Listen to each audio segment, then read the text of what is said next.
Breaking, a British broadcaster just told the Prime Minister to resign on live television. And honestly, she might have a point. This morning, Keir Starmer stood before cameras and called his controversial budget the one that sparked nationwide protests. A moment of personal pride. That's when Julia Hartley-Brewer, the Talk TV presenter, absolutely erupted. What followed wasn't polite political commentary. It was a full-blown on-air demolition of the Prime Minister's leadership. And if you want to stay ahead of UK political chaos like this, hit that subscribe button now because things are about to get even messier.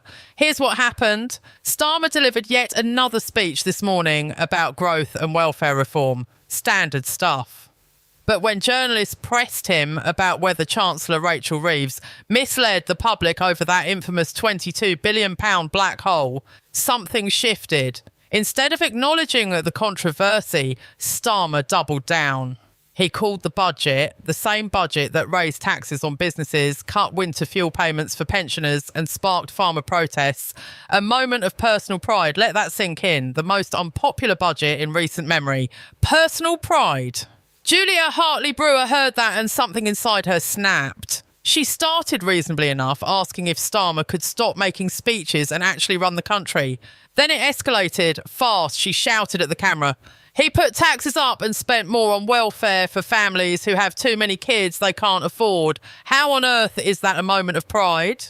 Now, that welfare comment is controversial and people will absolutely debate it, but what's undeniable is the raw frustration pouring through the screen. This wasn't a scripted takedown. This was genuine exasperation from someone who clearly believes the government is all talk, no action. Then came the line that's already being clipped and shared across social media. Starmer had said in his speech that he doesn't want children growing up in poverty, a standard political platitude everyone agrees with. Julia's response, "Neither do I. That's why I tell parents to get a job like the rest of us do to feed our kids." Again, controversial. Many will disagree. But the delivery was pure, unfiltered morning television. She wasn't reading from auto cue. She wasn't measuring her words carefully. She was venting like someone who's reached their absolute limit with political spin and wants actual solutions instead of sound bites. But she wasn't finished. Not even close. Julia then delivered what might be the most memorable line of the entire segment. Forget should Keir Starmer sack Rachel Reeves. Keir Starmer should sack himself and put us all out of our misery. I'd say that's not political commentary. That's a complete vote of no confidence delivered with the subtlety of a sledgehammer. She basically told the Prime Minister his presence in office is causing national suffering and he should resign. You rarely hear that level of directness in British media, where we usually wrap our criticism in layers of politeness. This was the opposite, pure, unvarnished frustration at volume. The frustration about speeches versus action cuts deep because it taps into a broader criticism of Starmer's government. Since taking office in July, there have been countless speeches, announcements and promises. But tangible results people can feel in their daily lives. Questionable at best. Julia hammered this home. Stop telling us the things you're going to do and actually do them because you never actually do them. That's devastating because it suggests the entire government is performative rather than practical, more concerned with optics than outcomes.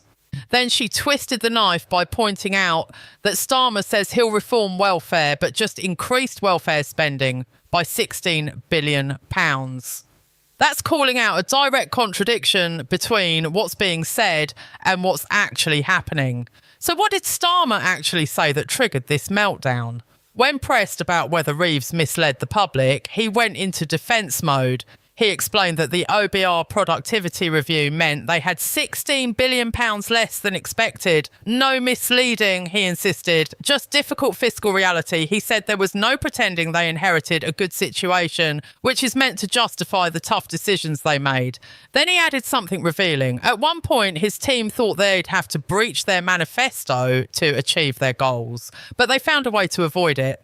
This is meant to sound responsible. We kept our promises despite challenges, but to critics like Julia, it sounds like excuse-making for policies that are hurting people.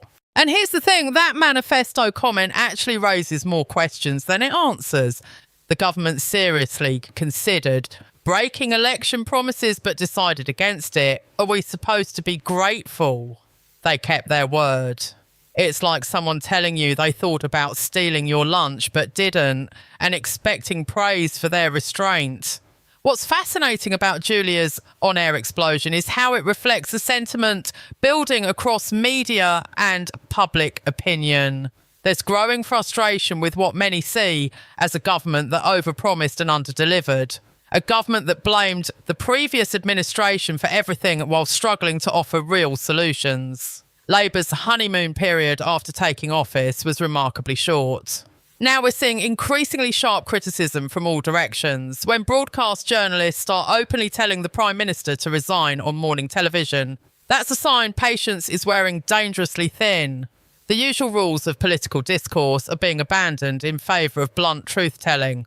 The welfare spending point Julia raised gets at the heart of a real political divide. The government increased welfare spending while simultaneously talking about welfare reform. That seems contradictory. From Labour's perspective, this investment is necessary to support vulnerable people and prevent child poverty, a moral imperative. From the critics' perspective, this is throwing money at a broken system without fixing underlying issues, potentially creating dependency rather than opportunity.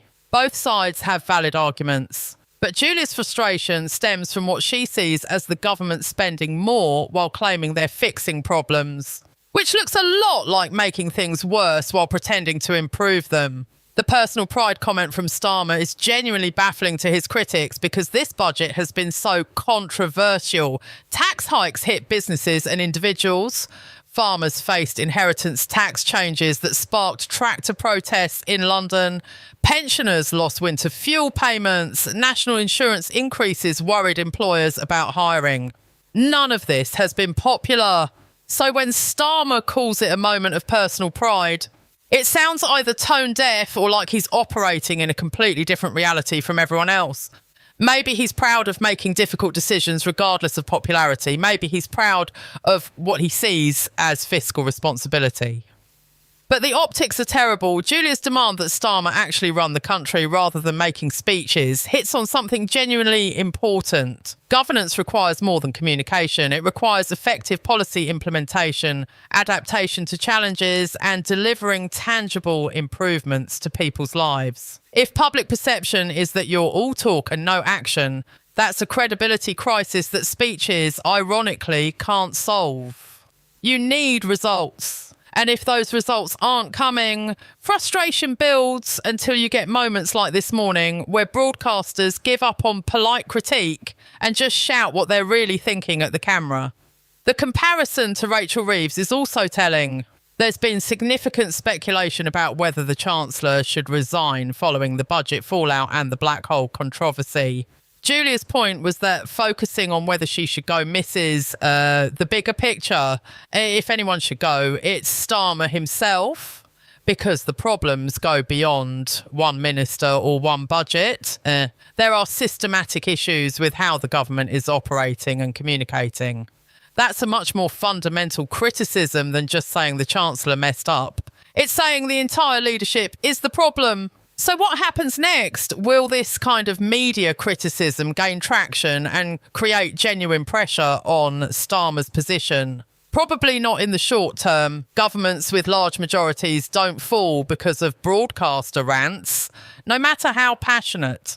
But this is an indicator of mood, a sign the government is losing the narrative battle and struggling to maintain public confidence. If Julia Hartley-Brewer is this frustrated on morning television, you can bet millions of voters are feeling exactly the same way.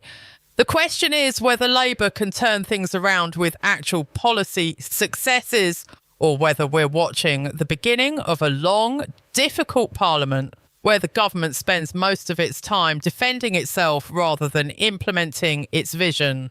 Because right now, based on what we just saw this morning, the frustration is real, it's growing, and it's being broadcast live to the nation. So here's my question for you. Is Julia right? Should Starmer focus less on speeches and more on delivery? Or is this just another example of media overreaction to tough but necessary decisions Drop your thoughts in the comments below because this debate is far from over.